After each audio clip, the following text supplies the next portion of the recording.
میرے نبی نے فرمایا جو بیوہ عورت خوبصورت ہونے کے باوجود اپنے یتیم بچوں کی پرورش کی خاطر، ان کی اچھی تربیت کی خاطر دوسرا نکاح نہ کرے، اپنے حسن کو بچوں کے نام قربان کر دے، اپنی جوانی کو، اپنی تمام خواہشات کو بچوں کے اچھے مستقبل کے لیے قربان کر دے، فرمایا ایسی عورت جب مرے گی، مرنے کے بعد قیامت کے دن وہ میرے ساتھ جنت میں اس طرح ہوگی جس طرح یہ دونوں انگلیاں ایک دوسرے کے ساتھ جڑی ہوئی۔ اپنے حسن کو بچوں کے نام قربان کر دینے والی عورت، بچوں کے اچھے مستقبل کے لیے قربان ہو جانے والی عورت، جو عورت دوسرا نکاح نہ کرے، مرنے کے بعد قیامت کے دن وہ نیک متقی عورت جنت میں میرے ساتھ اس طرح ہوگی جس طرح میری یہ دونوں انگلیاں ایک دوسرے کے ساتھ جڑی ہوئی ہیں۔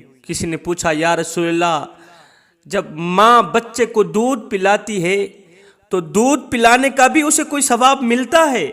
میرے کریم نبی نے فرمایا بچے کو ماں کے دودھ پلانے میں ہر گھونٹ کے چوسنے پر ماں کو ایک جان کو موت سے بچانے کا ثواب ملتا ہے۔ پوچھا گیا آقا کتنا ثواب ملتا ہے؟ تو میرے نبی نے فرمایا جب بچے کی پیدائش ہوتی ہے تو بچے کے پیدا ہونے کی تکلیف کو کوئی نہیں جان سکتا۔ بچے کے پیدا ہونے کی جو تکلیف ہوتی ہے، ماں کو جو درد ملتا ہے، تکلیف سہتی ہے، اس تکلیف کو کوئی مخلوق نہیں جان سکتی۔ سیم اسی طرح دودھ پلانے کا ثواب اور اس کے اجر کا احاطہ کرنا بھی مخلوق کی عقل سے باہر ہے۔ میرے نبی نے فرمایا حمل سے لے کر بچے کے دودھ چھڑانے تک اگر اس دوران ماں مر جائے، عورت مر جائے، تو ایسی عورت کو شہید جتنا ثواب ملے گا۔ میرے نبی نے فرمایا وہ عورت جو اپنے حسن کو بچوں کے نام قربان کر دے، یتیم بچوں کے نام قربان کر دے،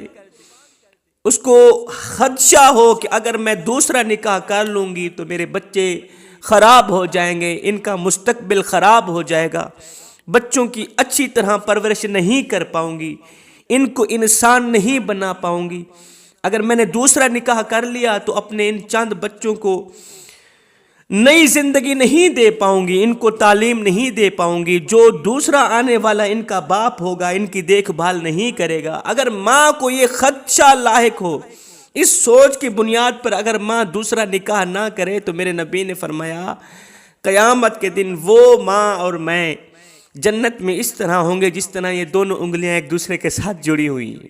کسی عورت نے پوچھا یا رسول اللہ یہ تو بیوہ عورت کے لیے ہے، بیوہ عورت ہو اگر وہ بچوں کی دیکھ بھال کرنے کے لیے اپنا حسن بچوں کے نام قربان کر دے، اپنی جوانی، اپنے تمام خواہشات، اور اگر عورت کے بچے نہ ہوں، اس کا شوہر بھی زندہ ہو، اس کی خواہش ہو کہ قیامت کے دن میں اپنے نبی کے ساتھ اس طرح ہوں جس طرح یہ دونوں انگلیاں ایک دوسرے کے ساتھ جڑی ہوئی ہیں، تو ایسی عورت کی یہ خواہش تو پوری نہ ہوئی نا؟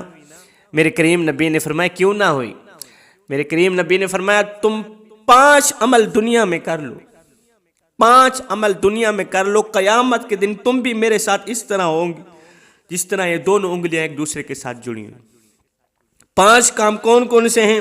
حضرت سیدنا علی المرتضیٰ شیر خدا کرم اللہ وجہ الکریم نے اس کو روایت کی، فرمایا کہ 5 کام ایسے ہیں جو عورت بھی ان 5 کاموں کو سر انجام دیتی ہے، عادی بن جاتی ہے ان 5 اعمال کی، تو مرنے کے بعد قیامت کے دن جنت میں آقا کریم علیہ الصلوۃ والسلام کے ساتھ اس طرح ہوں گی جس طرح یہ دونوں انگلیاں ایک دوسرے کے ساتھ جڑی ہیں۔ فرمایا نمبر 1 5 وقت کی نماز ادا کرنے والی عورت۔ فرمایا نمبر 2 جب رمضان کا مہینہ آئے تو روزے رکھنے والی عورت۔ نمبر 3 اپنی شرم گاہ کی حفاظت کرنے والی عورت۔ نمبر 4 شوہر کے احکامات کی پیروی کرنے والی عورت، شوہر کی ہر جائز ضرورت پوری کرنے والی، شوہر کا ہر جائز حکم پورا کرنے والی عورت۔ نمبر 5 شوہر کی اجازت کے بغیر گھر سے نہ نکلنے والی عورت۔ فرمایا جو بھی عورت یہ 5 کام کرے گی، یہ 5 عمل کرے گی، ان 5 باتوں پہ عمل کرے گی، وہ قیامت کے دن آقا علیہ الصلوۃ والسلام کے ساتھ جنت میں اس طرح ہوں گی جس طرح یہ دونوں انگلیاں ایک دوسرے کے ساتھ جڑی ہوئی. یاد رہے شوہر حاکم ہوتا ہے اور بیوی محکوم ہوتی ہے. شوہر حاکم بیوی محکوم، اس کے الٹ کا خیال کبھی دل میں لائیے گا بھی نہیں. شادی کے بعد زندگی کے ایک نئے دور کا آغاز ہوتا ہے، ایک نئی زندگی کا، ایک نئی دنیا کا آغاز ہوتا ہے. فرمایا اس نئے دور کو پرامن بنانے کے لیے، اس نئے دور کو خوشحال بنانے کے لیے میاں بیوی دونوں کا کردار اہم ہے. جس گھر میں میاں بیوی آپس میں خوش ہوں، میاں بیوی ایک دوسرے کی فکر کرتے ہوں، ایک دوسرے سے محبت کرتے ہوں، 5 وقت نماز پڑھتے ہوں، فرمایا ایسے گھر رزق اس طرح آتا ہے، اس طرح آتا ہے جس طرح میٹھی چیز کے اوپر مکھیاں بیٹھتی ہیں.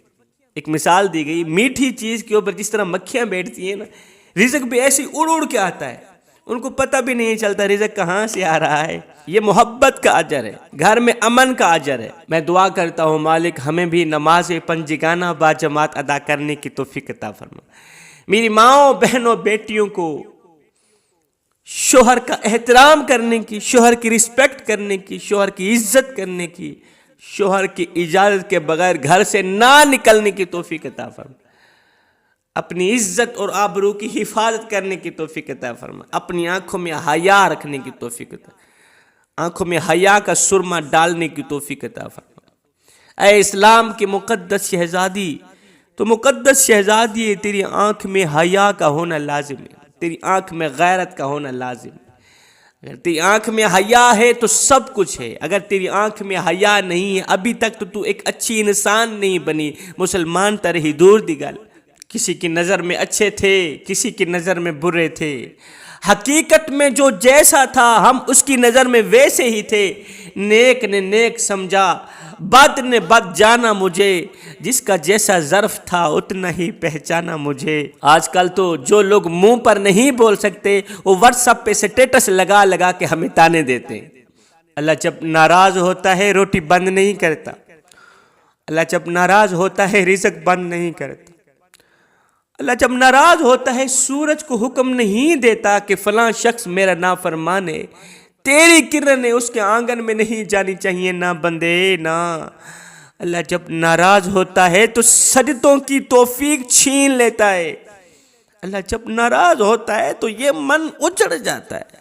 اور سید کو اتنا تو بتا دو، جس بندے کا من بھی اجڑ جائے اس کے پلے رہتا ہی کیا ہے. اے نوجوان، زندگی میں کوئی ایسا کارنامہ سر انجام مت دینا کہ تیرے بوڑھے باپ کی عزت والی پگڑی کسی کمینے کے پاؤں تلے نہ رودی جائے.